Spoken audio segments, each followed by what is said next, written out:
Hi, folks. How are you? Thanks for joining.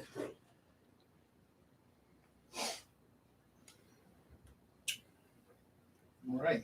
So we want to maybe start with a little recognition of National Vietnam Veterans Day. You want Oh, yes, sir. Yes, sir. Thank you. Ben just told me that today is National Vietnam Veterans Day. And for all of us veterans, all of us, I don't care what conflict or what time you were in, makes no difference, or what branch, none of it. For those of you still in active duty, may God bless and Godspeed home. And for those of you who are no longer in active duty and back, welcome home, my friends. I get it. Took 45 years for somebody to say that to me. Sorry. So sorry. I'm on it. Put me in, coach. Okay, we got it. We got 20 people in the room now. Go ahead and start you off with some of the questions that we had gotten earlier. Everyone, if you want to send your questions, I'm on it, and we will try and get to them. So please feel free. Let's start off with some simple ones here, Eric.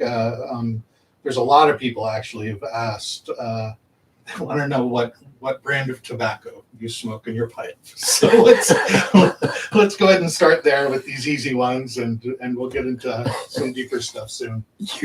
Oh God, I'm never gonna be a man, folks. I can't drink black coffee. I have to have a whole ton of sugar or creamer in it. I don't drink whiskey. And my tobacco is black Cavendish and natural Cavendish. And then I build a fire and I put it on top and dry it out just a little bit because it's so wet. I can't keep the dang thing lit. So, God, oh Lord, it's hard being Eric. You don't get it.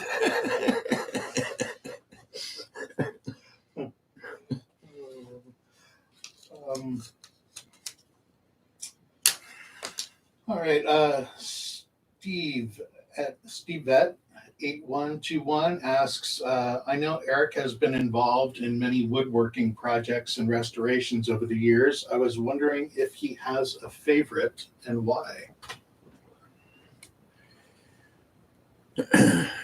See, that's a double-edged question. A renovation favorite probably was a church in Unalaska. And that's the oldest Russian Orthodox church in the United States of America. And Unalaska is the only place in the U.S. I get it, Oregon, you got bombed once. But it didn't do anything. The only place in the U.S. that was hit during World War II. And they're all Inuit people, I think. They're all Alaskan people. I mean, it's Dutch Harbor, for God's sakes.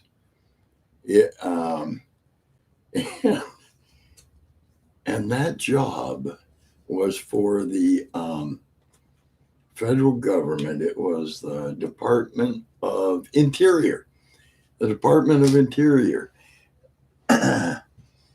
And it was a $10 million, I don't know if that number's right, restoration. And the entire restoration, the whole thing, had a time window of 10 months. That means that when the contractor put the key in the door, 10 months later, he had to put the key back in the door and get the heck out of there. That's how isolated Unalaska is. If you are a lady who's pregnant, there are those things, maybe called trimesters, I don't know. And try would be 3. So I guess you got 3 mesters. And by law, you have to get off the island on the 3rd one. You cannot be there. It don't matter what the weather's like or nothing. You have to get off the island because they cannot guarantee that you can get in. And that's why the contractor only had that window of opportunity, and that was and we made all the windows. We arched windows and everything. We made the doors, and they all had to be 100% complete, meaning the windows had to be the frames, the sills, all of the casing, exterior casing, and all of that Victorian trim around on the casing, so that all that the contractors had to do, push the window into the wall, anchor it, and then call in the painters.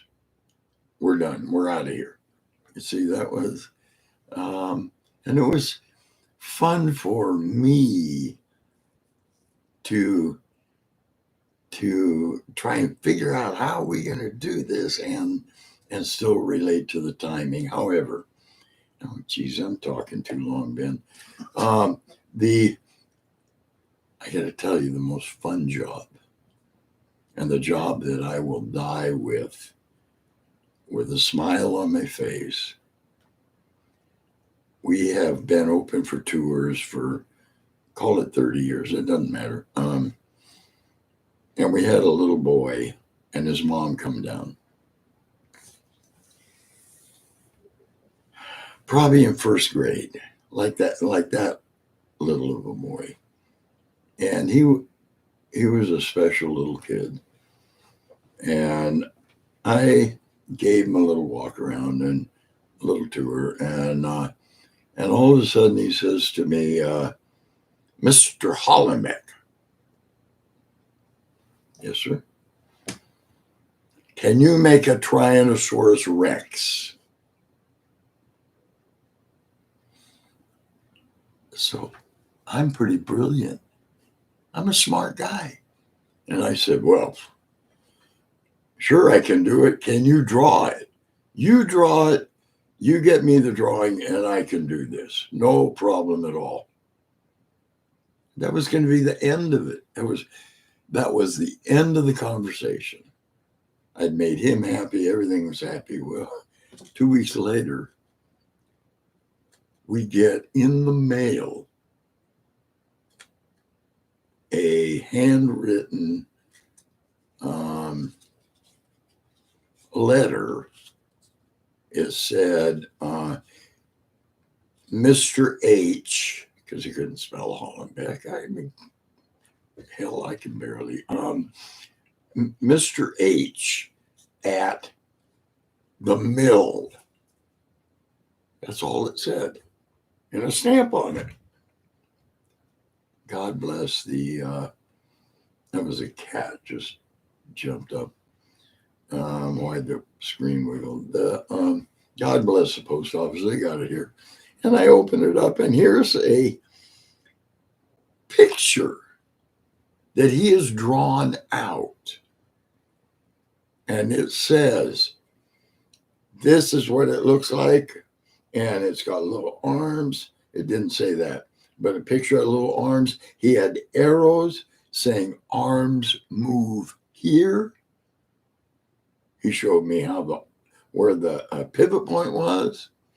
Had pictures to the feet. Oh, he had pictures to the mouth, teeth here, and pictures of the legs, and legs move here.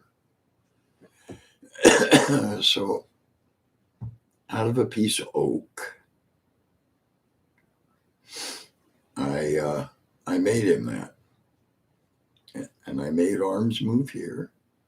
And I made teeth here. I made legs move here. And sent that to him. I think they came down and got it. I don't know. 3 years later, the mom came down. He's now in 3rd grade. And she said, that changed my boy's life because he is special. And,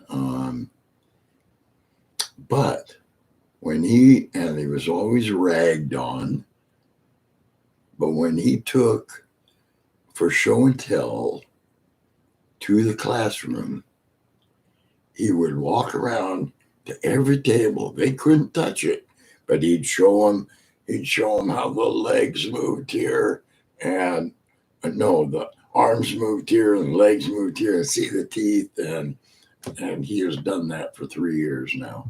And everybody thinks he's the coolest guy in the class. So that one, with a happy heart, I can take to my grave. Good answer, sir. Good answer. We got our first super chat from Angela Beatty. And she's asking, what's the craziest insect you saw in Vietnam? Oh my God. I'm going to do a video about this. I want to do this. I'm the radioman now. I'm 2 weeks in country, in the jungles, and I'm getting my wits about me. I've been through all that stuff, and I get it. And but I'm starting to figure out how to breathe again. That's a good term. I'm figuring out how to breathe again. So I have to tell you, being the radio man, at night, we set up a perimeter every night. And I didn't do that. I was on the inside of that perimeter. So to me, night was relaxing. So finally, I've got my wits about me, and I can look around in the evening, and I'm laying there. I'm going to go to sleep, and it gets dark. And all of a sudden, I'm watching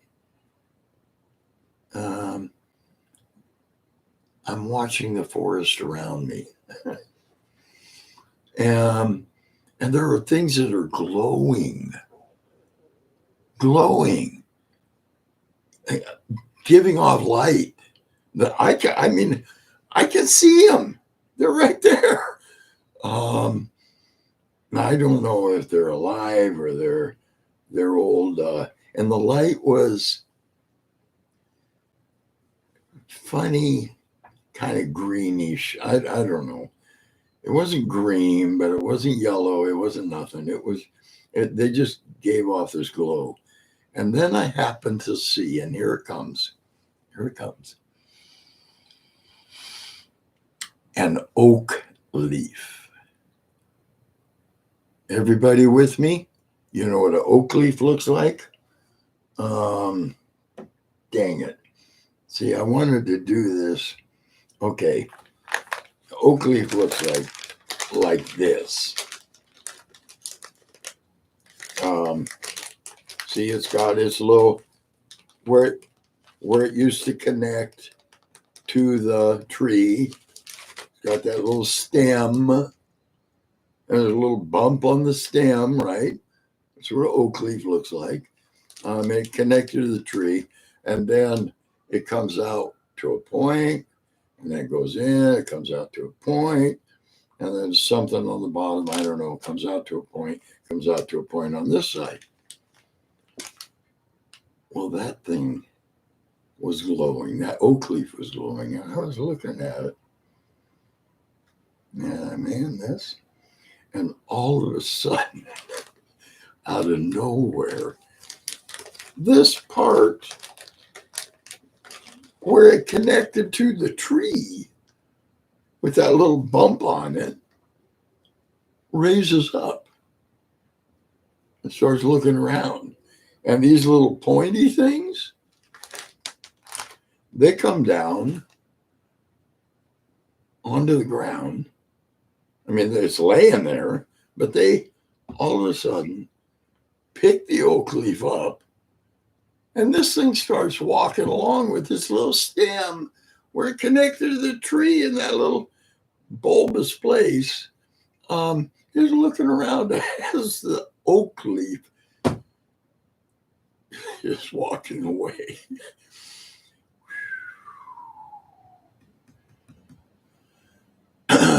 Yeah, we're not in Kansas anymore, Toto. This ain't the redwoods. That was the weirdest one I ever saw. Awesome. Just to shout out real quick, you guys, if you could smash the like button, it'll help our algorithm get us out in the feed more. So please give us a like on the live stream if you can. Let's see, we got a question. I think it was the drafted video where someone was asked, it's John at EM8JN, what was your relationship like with Mr. Larson after you came back from Vietnam? Was all forgiven? I think this is asking about the truck. That you Yes. Thanks for thinking of that. He was fuming, and he was an old man, fuming. Can we give a little backstory for those who haven't seen that video, Eric? You need to watch the video about getting drafted.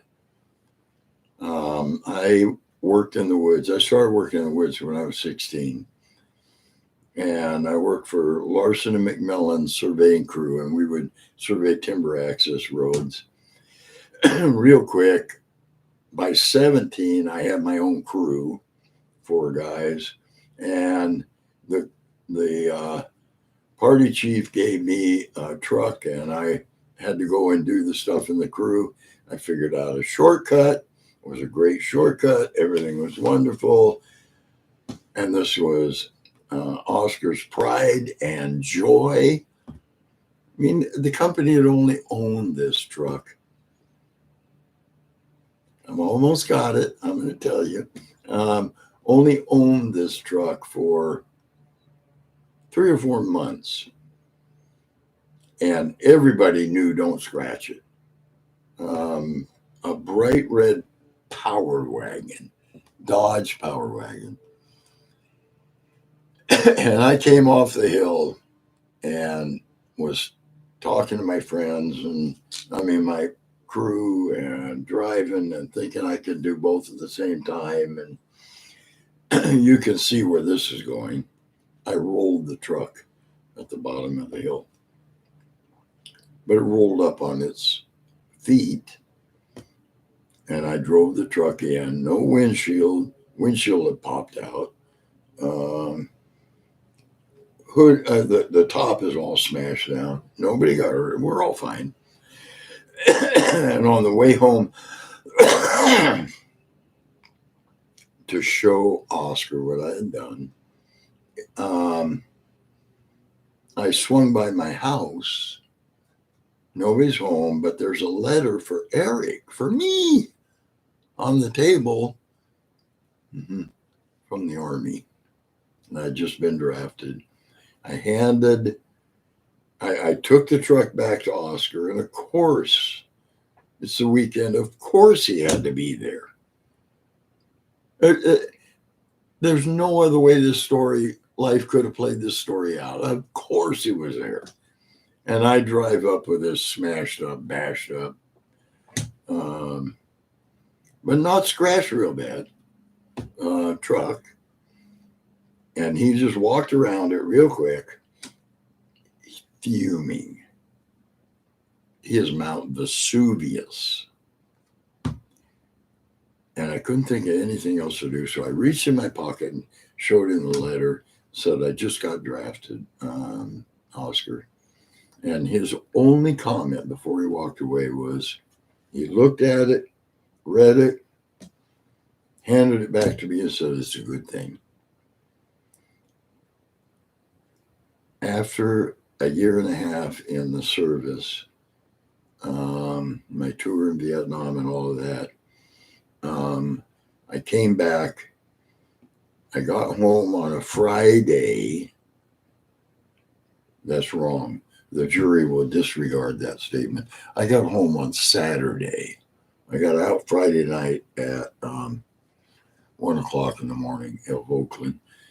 I hitchhiked home, got home Saturday at 5 o'clock, and I'm standing in my mom's kitchen and went to work 5 o'clock Monday morning with the exact same company. And all was forgiven. Oscar was straight up. Everybody was straight up. All was forgiven. Yep. Awesome. I was curious about that myself, actually. I forgot to ask. Yeah. So thank you for that question. So let's see. From Rocker Boy. We've seen your magnificent 19th century woodworking machines in use in the shop. Do you have any other beautiful machines you're trying to restore or looking for that missing part you can talk about? Do you have any machines you wish you had or are looking for? Thank you for sharing a view into a beautiful life, Jack Thompson. I've got a bunch of equipment that that needs help, and someday somebody's going to come along and say, "I'll help." I've always done it my whole life. I was always the mechanic of the group. I got all this stuff. I found it in the woods, and then we get it running.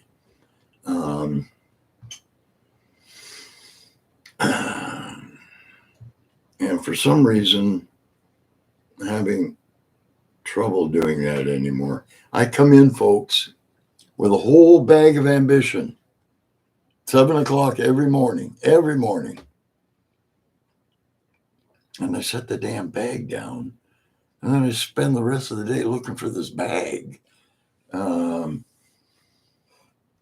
But yes, there's many things that we need to get up and running. The vehicles from the 50s, the vehicles from the 40s. I'll just drop it right there. The machine that I would like to find, I don't know why. I just would, because I missed it one time. Was on OWM,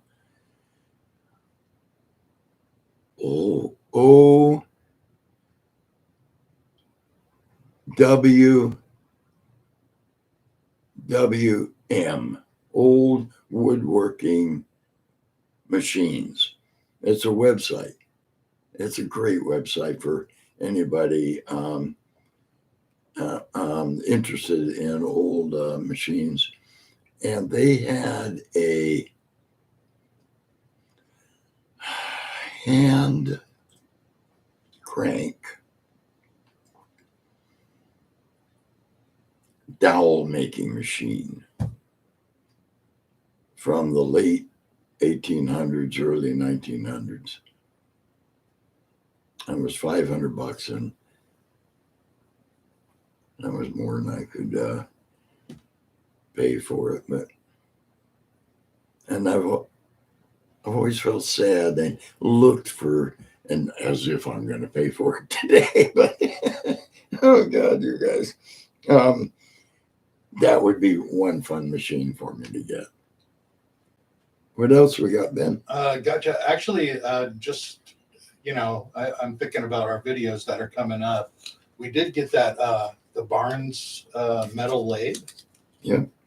So that'll be a fun one that's coming up that we got to assemble. Right? And we're going to assemble it. Yep. Yep. All right. We got a question from a guy named Brendan Clark. You know that guy. Hey, Brendan. When was the moment you knew you wanted to do woodworking for the rest of your life?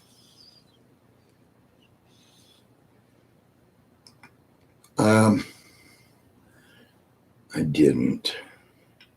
There was no eureka moment.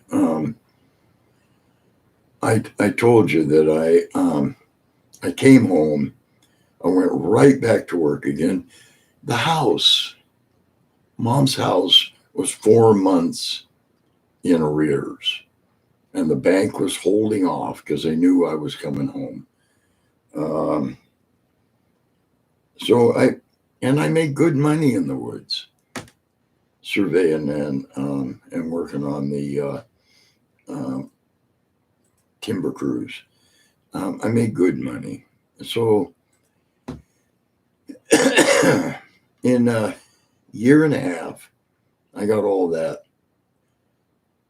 worked out. Everything's fine. Money's flowing again. Mom's feeling good again. Mom's back at work again. Everything's doing great. And I had a meltdown. Somebody at the office, I even remember, you guys, in middle of winter, and I brought my books in, and we had these books that we would write our notes down, and they were rainproof. And they said, this book's all dirty and got mud smears on it, and you got to do better. We knew nothing about shell shock back then. We didn't know anything. But to me, that dirt's where your money's coming from. And I just blew up. That was it. I'm going to quit. I'm going to get out of here. And I did, sold all my gear and equipment and boots, my caulk boots, everything. And bummed around for a year and a half. And then figured I got to go back to work again. I'm 21 by now, 22 maybe. And at 22 years old, I had no idea that $900 cash wasn't going to last me the rest of my life. I had no clue in the world. Well, after a year, I got an instant awakening, and then tried a couple things, and then thought, you know what I know how to do is work in the woods. So we started Blue Ox Millworks, and we started it with a $300 bank loan. I went into the bank and borrowed $300 to start a logging company, and the banker laughed so god dang loud the entire bank turned around and looked at me. God, I felt this tall. But he gave it to me. And we started Blue Ox. And and we logged dead and diseased trees for, I want to say, 3 years. And we're very good at it, cleaned up after everything. And then all of a sudden the logging market collapsed. And Vivian and I had bought this building for no money down from the, because it was condemned to be torn down, but we got it. And so we had to do something. And then I started getting into the woodworking because I knew the logs, and going from my great old big tape measure with big lines on it for logging, this little bit one with the little bit lines, and that wasn't too big a jump. I could make that one. And then the Eagle House came along, and am I doing too long? No, we're good. And then the Eagle House came along, a big half by half city block, 3 stories tall, Victorian, and that was my school. That was my education, because the beauty of the Eagle House was the owner, John Lipscomb, thought I could do anything. And he paid Viv and I every Friday. Every Friday we got money. What a concept, folks. What an absolute concept. I mean, Congress should know about this. This is a big deal. Oh God, I'm being sarcastic. And that was how I got into woodworking. And then it has been me training myself to become better and better and better and better and better.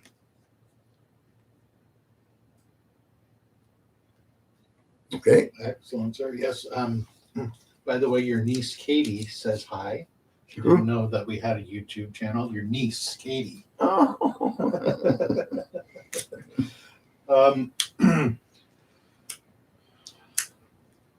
So we had gotten a question before in one of our comments, and this one kind of fits in with that. It's once again asking about Vietnam. Someone was asking about leeches and ticks, and someone else was asking about rats. Do you have any Sure. experiences regarding that? Yes. I understand completely how hard it is for my fellow veterans to get their head around. We never came out of the jungle, ever. I never saw a building. I never saw a hooch. We didn't see no villages. We never saw no rice paddies. We never saw cultivated land. It was just jungle. So there were no rats. If there were rats, the rainbow pythons got them. I don't know. I never saw no rats. Leeches were all over. And I never had any trouble in that. They never bothered me. I just grab them and pull them off after we crossed the creek. Then I don't care how big they were and how much blood they'd sucked. It didn't make any difference to me. And I never got, but boy, so many of the guys were just so freaked out with them. Yeah, and we didn't have no ticks. I don't remember any ticks. I'm sorry. But leeches, yes, sir. Yes, sir. 3 bags full. And one of these times, if it's okay with you guys, I would like to go into detail about what makes the American military so dang superior to any other military on the planet. And that is our diversity of people. You got people from the South, you got people from the way up north in the cold country, you got people down here and all over. One of these times I'm going to go into that. But anyway, please know the leeches freaked many of my 68 comrades out. They hated those things. I didn't care. I just pulled them off. Well, Vin Doran asks, can you tell us about your first mentor? Did you have one?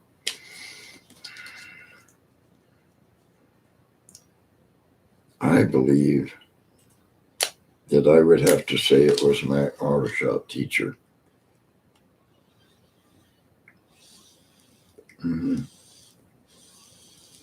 Because he didn't care that I couldn't read. He saw I had an aptitude, and he would many times read to me.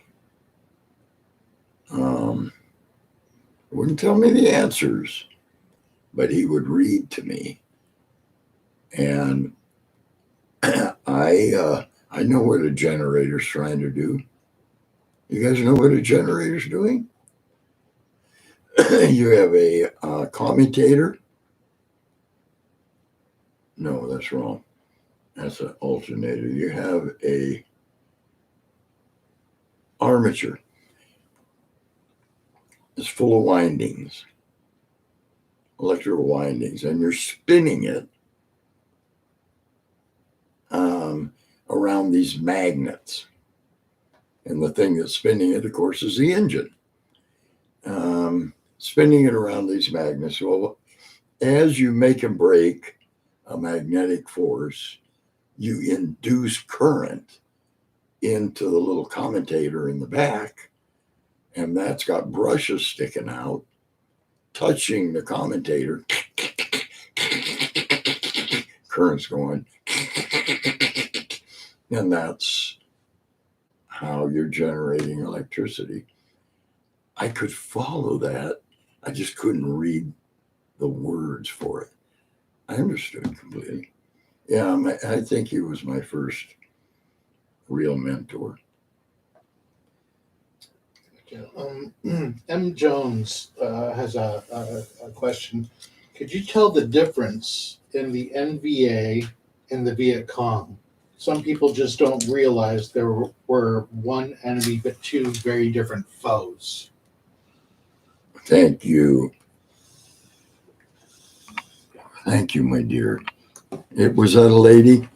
M. Jones. Oh, thank you, sir. See, this is another thing, because so many people have watched, Vietnam on. Let me get up on the TV, because it was a televised war. I never fought any Viet Cong. I never even saw any Viet Cong. I was clear up in the north, called the I Corps, at the Ashaw Valley. And we fought NVA, North Vietnamese regulars. And they had helmets, they had backpacks, they had weapons, they had grenades, they had one thing we didn't have, they had mortars, small, I don't know how many caliber, that they could carry. We had artillery and we had to call that in, and our big mortars we had to call in. But they had everything we had. They had canteens. They had all of it. No, this was, see, Ben, it wasn't until I did the hearse project, the remaking of the Lincoln hearse with veterans, and we made an exact replica of the hearse. Only we worked with Viv and I 28 veterans that were from different wars: Iraq, Afghanistan, something in South America. Anyway, so they were all younger. That was the first time in my entire life I ever heard the term rules of engagement. We were in the jungle. There was only us and all of the critters that live in the jungle and NVA. That was it. That was it. Our rules of engagement was if it moved on two legs, shoot it. Wasn't that blunt, but you get it. I never saw no people. I never saw no farmers and nothing. None of that stuff did we ever see. Did that explain it, Ben? Yeah. So, See Truth is asking, did you learn hand-to-hand combat? No, ma'am. No. No, sir. I'm sorry. No. I of course learned it in AIT, but no, we never used hand to hand. No, and especially not me. I'm the radioman. My job was communications amongst the 3 platoons and with the fire bases. That was my job. Every once in a while, lay down cover fire as if I'm going to hit something. What a goddamn joke. But no. Gotcha.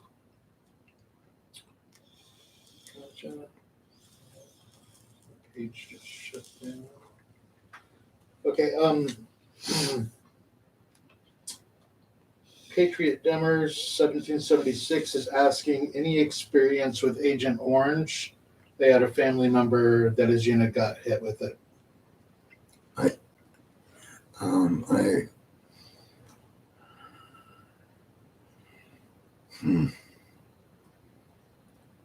I'm sorry. I'm sorry for the family member and for the family. I walked through Agent Orange, and I know because it was all defoliated. All of a sudden, you're in the jungle, and then you're out of it for this little blip of a stretch, and it's got this goo, and on the ground. We didn't know. Nobody told us. I didn't think anything about it except I don't like this. This is open. Oh, goodness. I've never had any experience, no. Connie Crawford asks, is it disrespectful to ask a veteran to tell their story?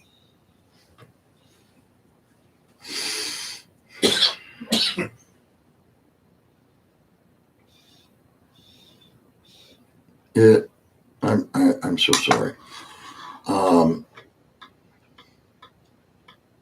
It depends greatly. Did everybody hear the question? I think you guys did. It depends greatly on how you ask.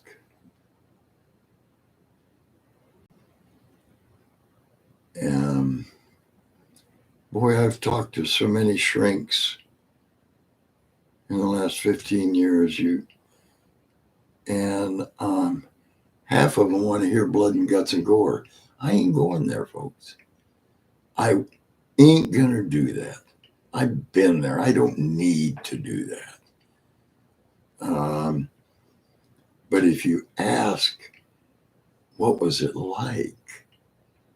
And really just want to know, what was it like? Was it hot? Was it cold?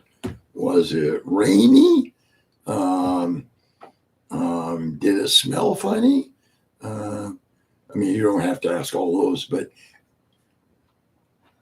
that's the question you want to ask.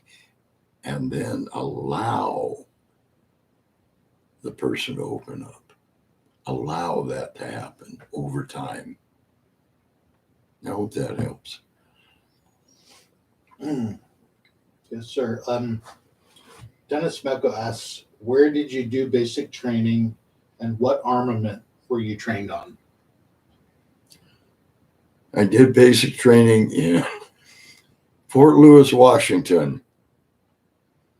Cold. Oh my God, that wind to blow off of that Mount Rainier like the kiss of death. Jesus, God, it was cold. And then I went to AIT training, Fort Polk, Louisiana.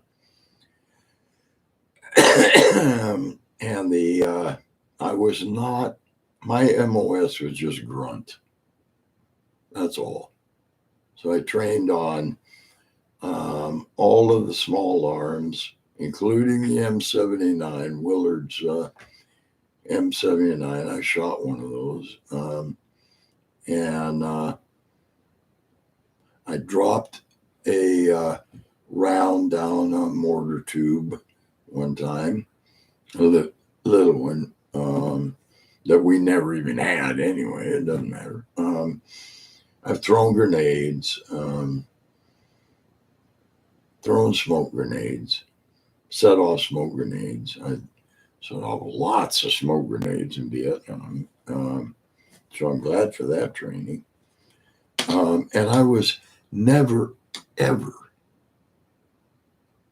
trained on the radio. And that's what I wound up doing. God bless the Army, huh? Another question from M. Jones was, and this fits in with what you were just saying, was it true that the radio man was the least talked to man in the platoon?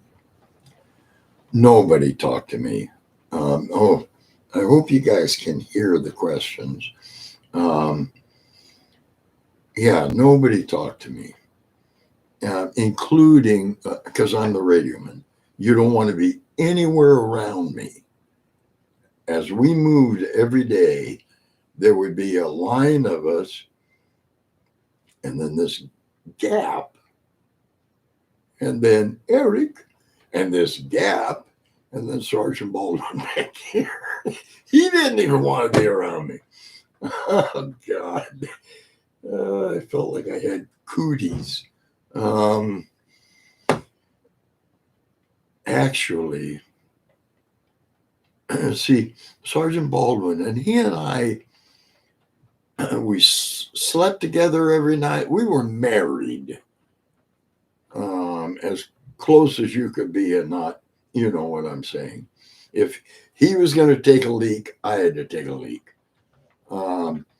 Everywhere he went, that radio had to be with him all the time. And we're always in the jungle. So at night, we would bed down in this little circle, and And I would try and talk to him little bit. Nada. Twice in my entire tour, he talked to me at night. Twice. I thought he didn't like me, folks. At 19, that's what you think. It's my fault. I'm the one.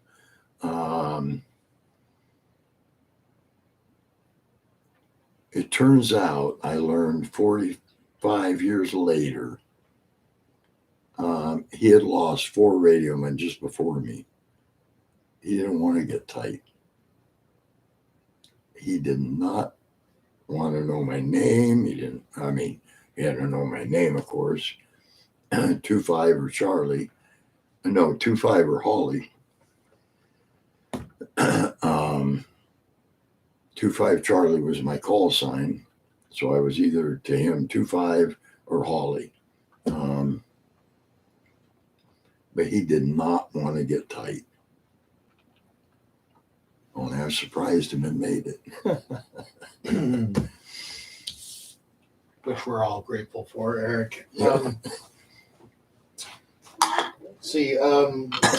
M. Jones is asking about R&R, which I know never happened to you. But Yeah. Maybe you want to explain that real quick. Yeah, sure. So we had, I'm getting a pipe, folks. We had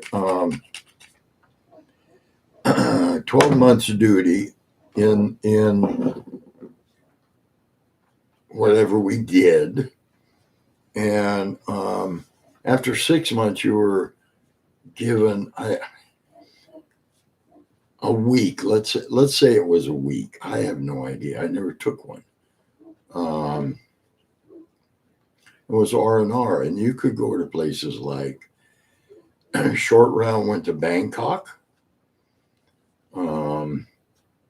Other guys went to Hawaii. Maybe it was more than a week. I don't know. It doesn't matter. And then you would come back out in the field again. But I was sending all of my money home because I was getting really, really, really good pay. You guys have to look it up. This is going to be baloney numbers, but I think with combat pay, I was getting $200 a month. And I just had it set up that all that went home to help Mom and Lonnie, my brother. Because my dad had died, see, while I was there.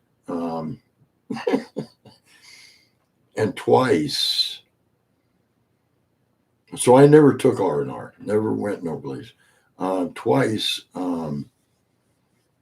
the platoon, my platoon, when we got our pay stubs, put a thing together and gave me another $200.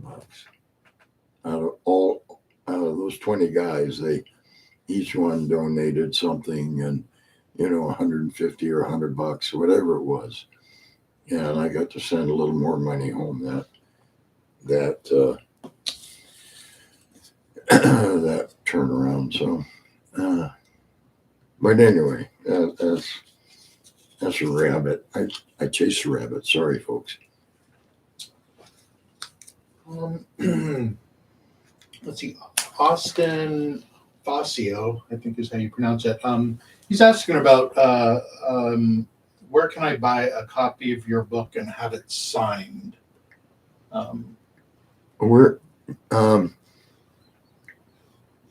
Ben's got to help me with this, folks.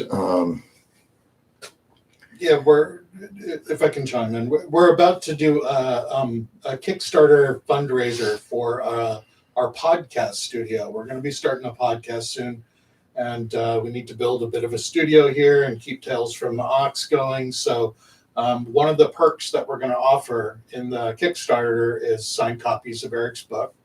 And there are unsigned copies available on our general store that you could find through the link in our channel description. That's If you about want, that. if you want it, if you want me to sign it, I can just sign my name. I'm not illiterate. That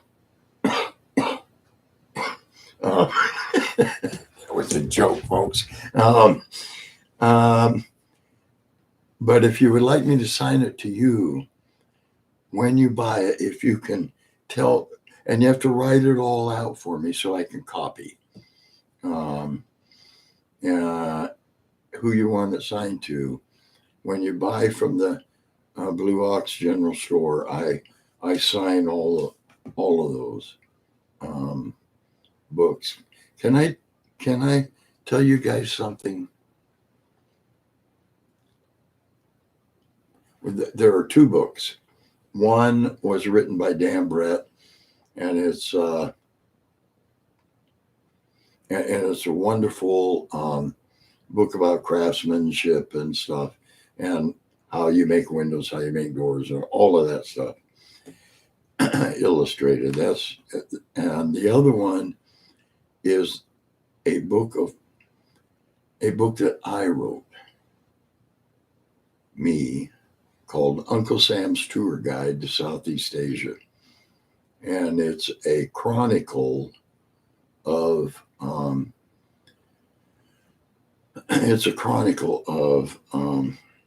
getting drafted, basic, AIT, and then Vietnam, and then coming home.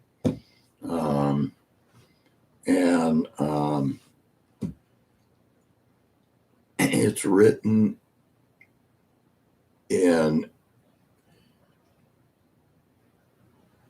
a rhyming poetry form, like Service, Robert Service, a cremation of Sam McGee. Okay. But the beauty, this has just come to me, not just this minute, but in the last few months. The beauty of this book, and for all of you educators out there, I hope you take note, is that it's written from the point of view of a 19-year-old. Because that's the only point of view that I have. That's what I was. That was where the world is bigger than you can open your eyes to see. You can't get your eyes open wide enough because it's just all too big. Everything's too big.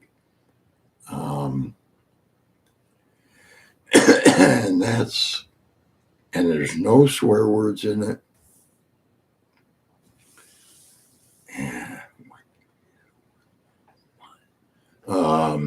And that's piss.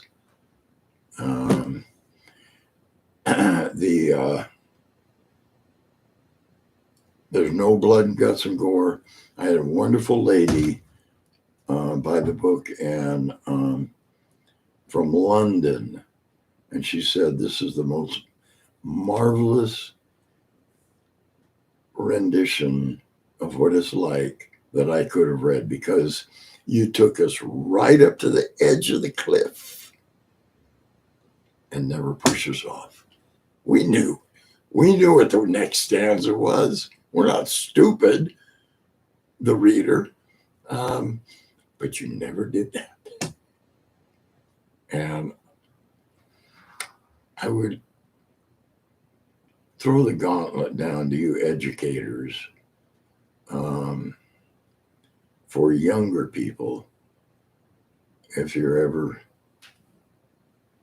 if any of that, if we're teaching about Vietnam at all, take a look at it. Sorry, damn, another rabbit. I apologize, folks. Oh, you're supposed to chase rabbits, Eric. No, no apologies needed. Brendan Clark's asking another question. What were the circumstances and feeling like when you found out you were going to leave for Vietnam?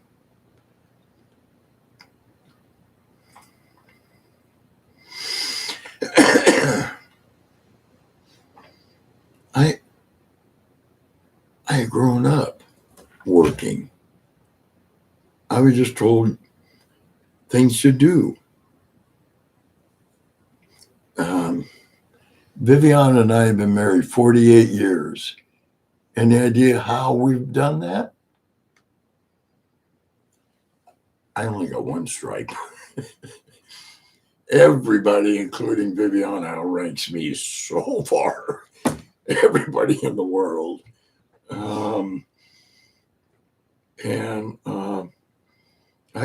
You just do what you're told to do. That's what I did. And it seemed like, well, it worked out fine. It worked out wonderful. I will tell everybody, and this is being as straight up and as honest as I can make it. I would never do it again. I have my discharge papers right over here. It's women and children before me now. And I wouldn't take all the gold in the world to trade 1 minute of that for anything. It was defining who I am as a human being. And, the good and the bad. Okay. Do you think this is from Blethers from the Shed. Do you think your time in the timber helped you in the jungles of Vietnam? Oh my God, friend, yes. It absolutely, yes, thank you.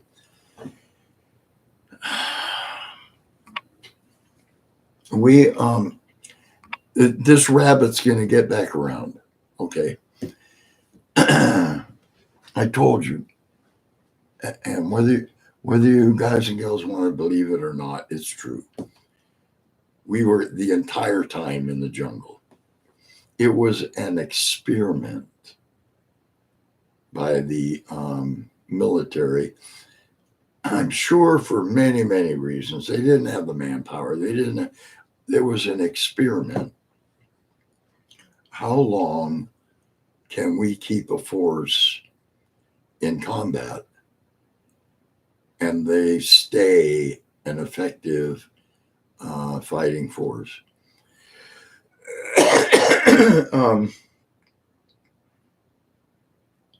And when I first heard that,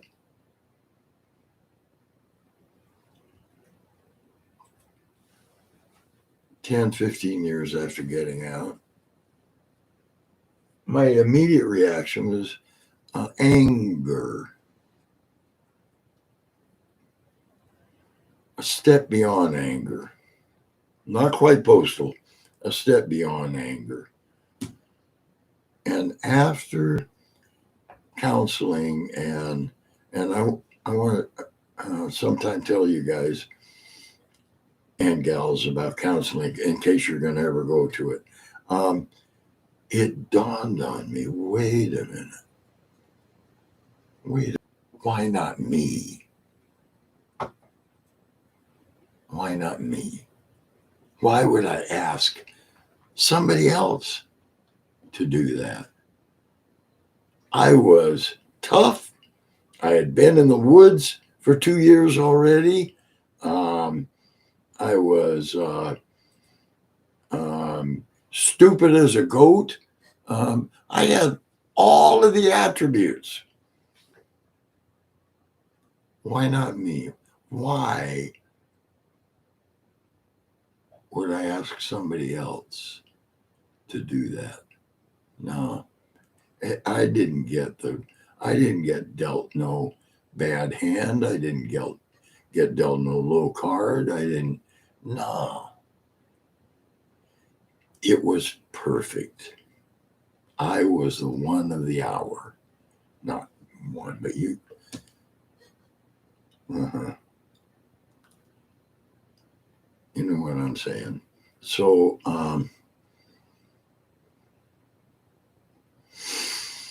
yeah, I wouldn't trade 1 minute.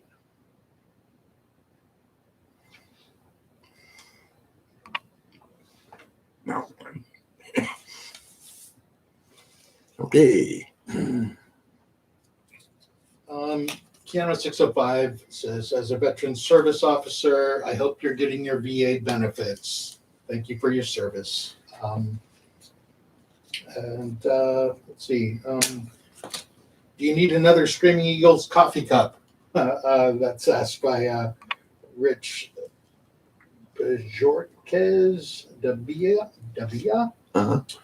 We sent you one after me and my wife visited in 2022, 101st Airborne, Afghanistan. Dust off.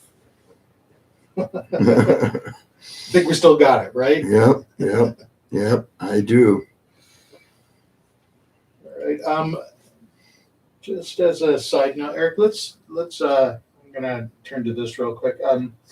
We did get this question. What is the point of hearing and telling stories? Want to cover that real quick? I really would like to, folks.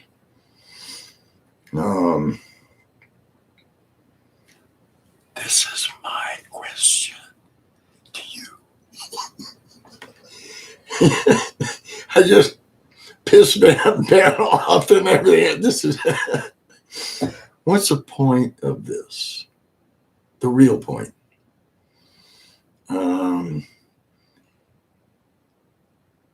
To me, I'll get there in a minute. The point of stories. Have you guys ever heard of a guy named Socrates? Some, well, I don't know, Greek or I don't know, some smart guy.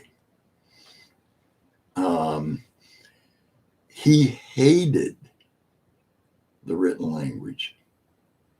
He never wrote anything down because it was new. And he said, by writing stuff down, the minute you put the word on the page, it's locked in concrete. Can never change. But by remembering stories, well-told stories,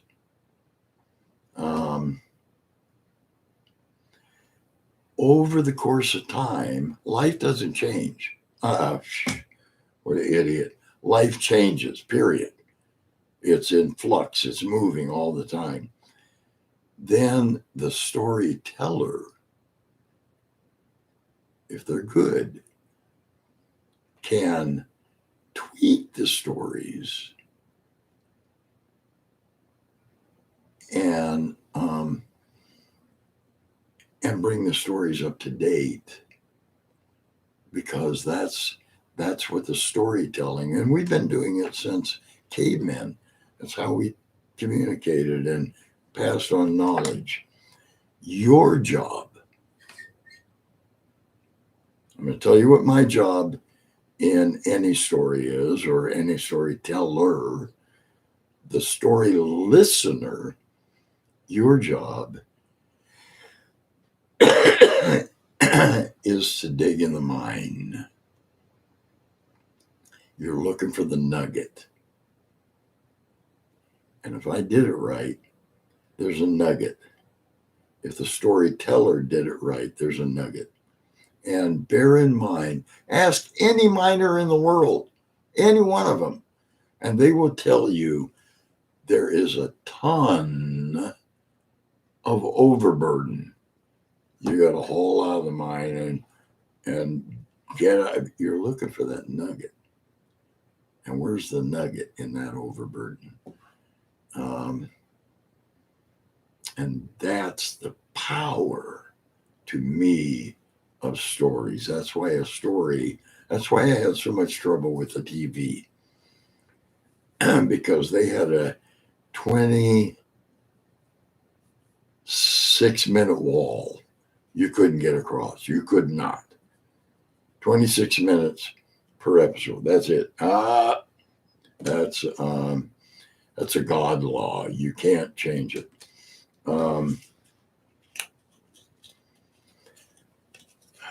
Well, then they would take the stories and cut them up to try and get into this 26-minute window.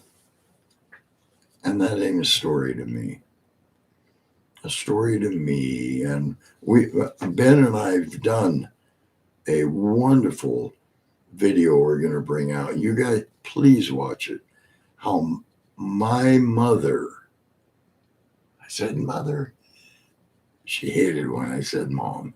How my mother taught me at a very, very, very early age to tell stories. With words, what did it taste, touch, feel, and smell like? And did you trip? Did you recover yourself and didn't trip? All of that, see? Yeah, I had you for a second.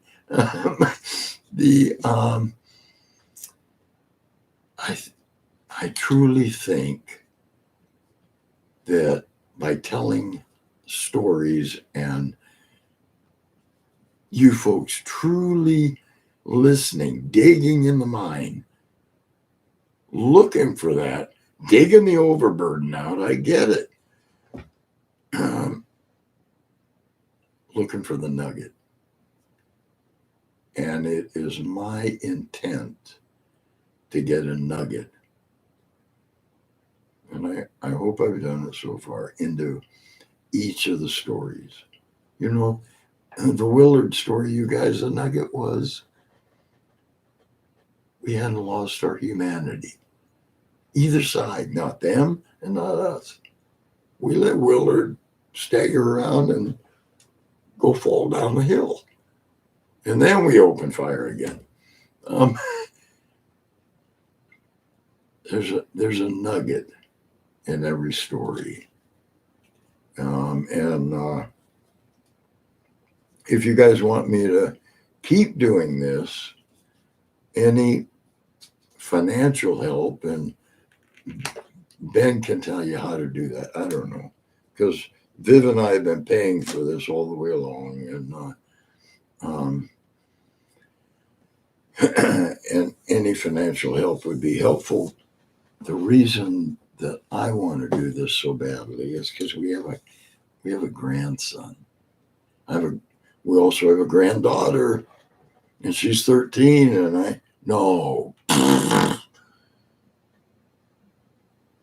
she's 18. She just turned 18. And God, Milana, sorry. There's going to be a thing come up. Ben, Milana's going to be very angry. But we have a grandson that's not quite 2. He's going to be 2 another week. 2 days. 2 days. And ain't none of us, folks, know how many chapters are in our book. None of us. He can't get the stories right now. He just can't. So this is my way of trying to lay some of these stories down, some of these nuggets that you can pick out and take through life, because they're life nuggets. You know, the guy who asked for 50% up front. See, there's life nuggets in there. And it's up to you to be good listener miners. I'm pretty sure that's a word, but pretty positive. And get those nuggets. Sorry, I'm sorry. I went off on a tangent.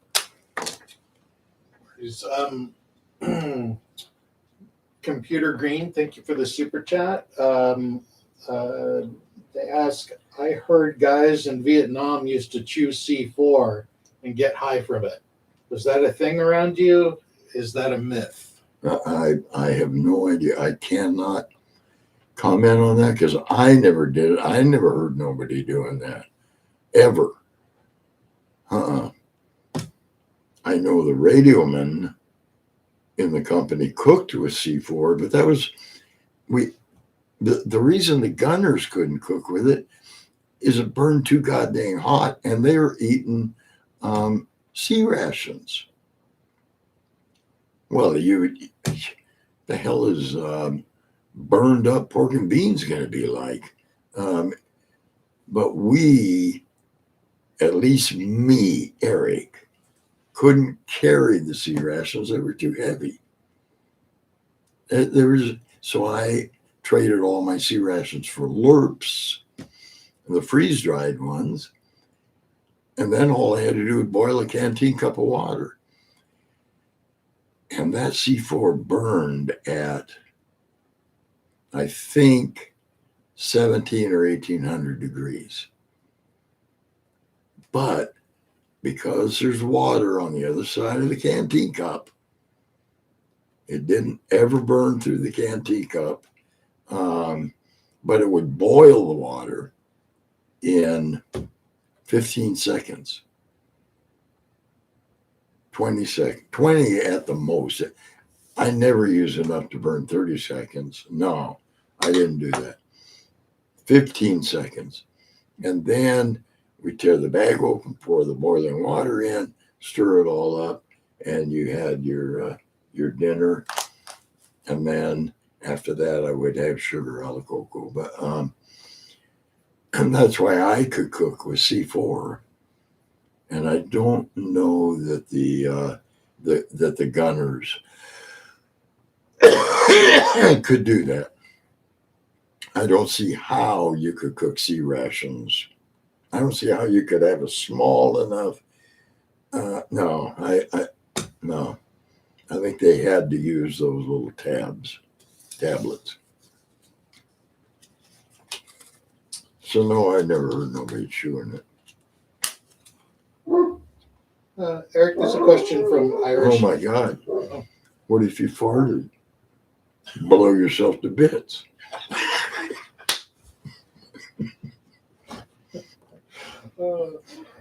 There's a question. Google can cut that, please, or YouTube can cut that, please.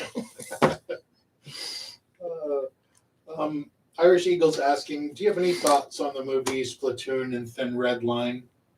I don't know if you've ever watched any of them. I've never watched them. I'm sorry. Gotcha. I will just interject as far as that goes that the very dramatic scene in Platoon was actually inspired by the Art Greenspan photo of Eric and his Sergeant Baldwin, who's reaching towards the sky. Yeah. They styled that Platoon poster from that photo, Help from Above, that Eric and his platoon were in. Let's see, we got another super chat. Thank you, Computer Green, again. Did you encounter any traps out in the fields, booby traps? No. Negative. No, we did not. The NVA were not like that. They weren't booby traps. They weren't. See, that's a Viet Cong. They were the guerrilla fighters. They were a whole different breed of cat, I think. We were fighting true, honest to God soldiers. Straight up soldiers, just like we were. Okay, sorry. All right. Another super chat. Ken for Aldridge. Thank you for the super chat. He's asking if we got a Cash App. Viv, maybe we need to get a Cash App. We don't have one as of right now, Ken. Thanks for the super chat and the question. And once again, the best way to contribute, beyond these super chats, which we're really grateful for, is keep watching the videos. And make sure you're subscribed to our YouTube channel or any other platforms. And keep an eye out for a Kickstarter campaign that we're going to be running real soon to build a podcast studio here at the Ox and keep Tales from the Ox going without compromising the millworks income, which has been a bit of an expenditure. And is it helpful if the people hit the thumbs up thing on videos? Yes, always comment, like, subscribe. All those things help us out tremendously. And just so you know, being on the other end of it, we know that watching the full video is pretty key to that audience retention. Really drives the algorithm. So even if you got to put us on mute for a minute or something, that's fine. Swiping away on a short or checking out early on a video actually kind of hurts us in the algorithm. So if you can, stick with us on these, and that's a big help. This is all stuff I don't know nothing about, folks. Pretty steep learning curve. Not sure I totally get this question. This is from Rich. He's asking, as a radio man, did you use the now standard 9-line way to communicate your request for medevac? Dust off coming from OEF 101st Medic. So Yes, sir. Even then we did. Yes, sir. Only we called it medevac, but we did call it dust off. Yep. And especially if we were a hot LZ, a hot landing zone, meaning if we were still taking fire and we needed a dust off quick.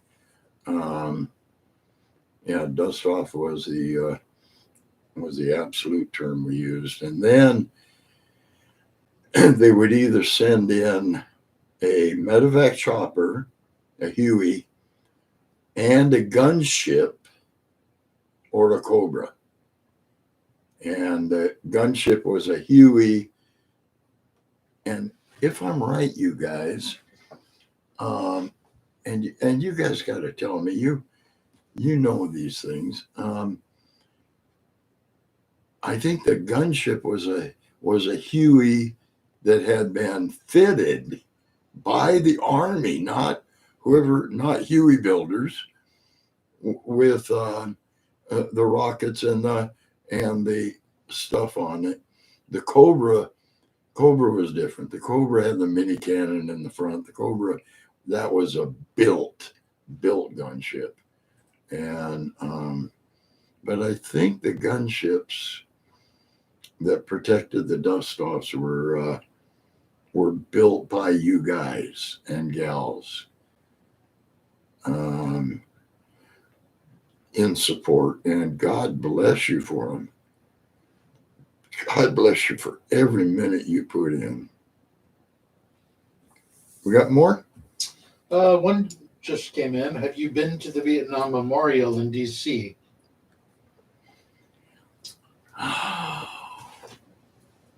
No, I have not been to the memorial yet. I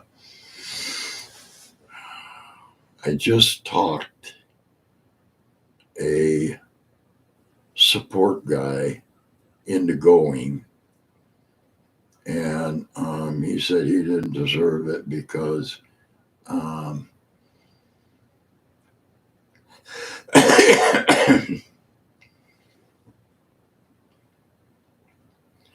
he wasn't in combat. He was support. And I said, bullshit. Do not ever go there in front of me. My friend, I have got my own platoon guys saying about how much more we did and than they did. And I told my own platoon, and I'll stand toe to toe with any one of them. It could have been a piss load worse. We got food. Even if they had to kick it out of a helicopter every 7 days. If the LZ was too hot and they couldn't come down, they'd kick it out. It was still food. We got ammunition when we needed ammunition. We got support when we needed fire base support.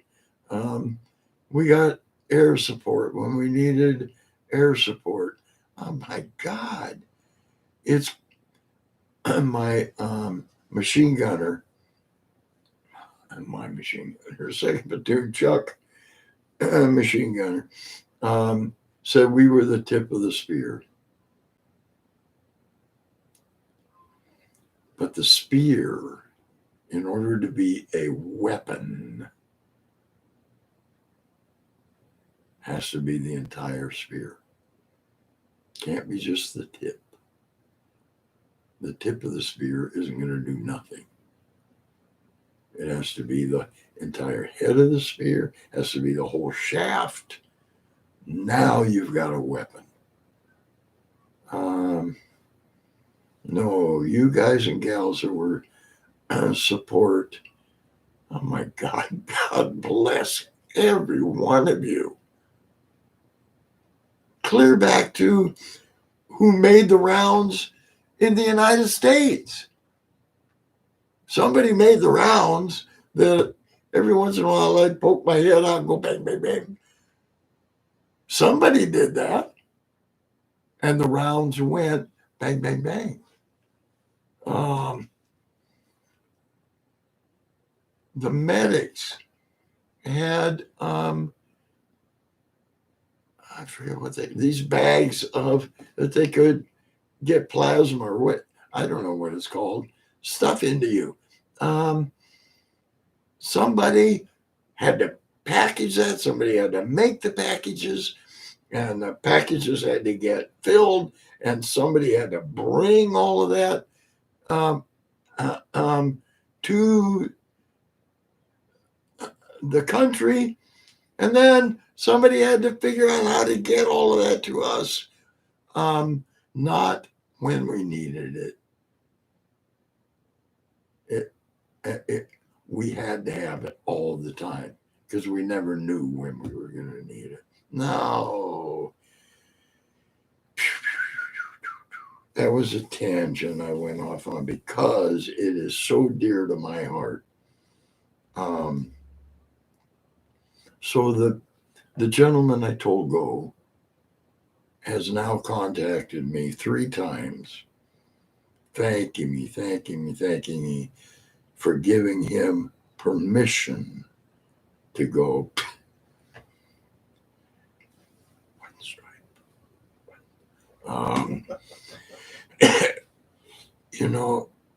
And he said it was a life changer for him. And he's been carrying around that he didn't do his duty. God dang. Don't do that, people. It takes the entire spear to make us the strongest military force in the world. And don't ever contradict me on that because I've seen it firsthand. And that whole spear, that chain cannot break anywhere. That handle breaks and we're screwed.